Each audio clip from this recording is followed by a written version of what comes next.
ઘણા લોકો સાંભળે ઘણું બધું, અનુસરે નહીં. વક્તાઓ કેટલી બધી કથાઓ કહેતા હોય, શ્રોતાઓ કેટલી બધી કથાઓ સાંભળતા હોય, પણ જીવનમાં ઉતારે કોણ? તો કે કોઈ નથી ઉતારતું. કોઈક એવું હશે કે જીવનમાં ઉતારતું હશે.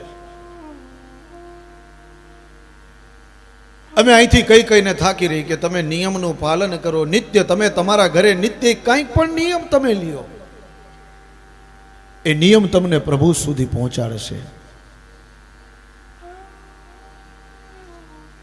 પણ આપણે નિયમ લેતા નથી.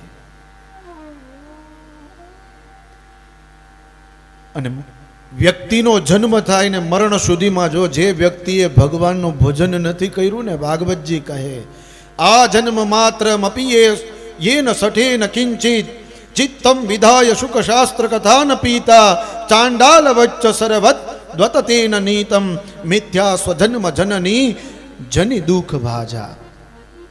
જેને આ સંસારમાં જન્મ લઈ અને ભગવાનનું ભજન નથી કર્યું ને, એ એના જન્મને વગોવે છે.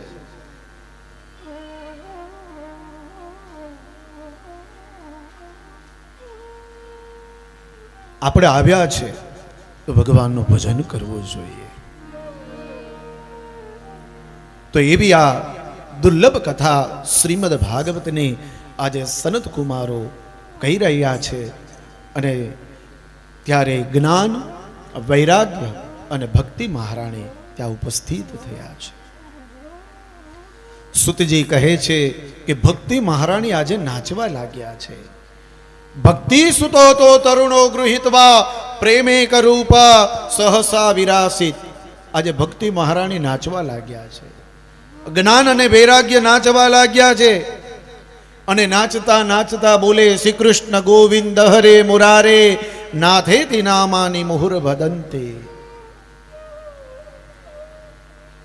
શ્રી કૃષ્ણ ગોવિંદ હરે મુરારે બોલતા જાય અને નાચતા જાય અને નાથેન નામાની મુહુર વદંતી, એના નાથ કૃષ્ણનું નામ લેતા જાય છે.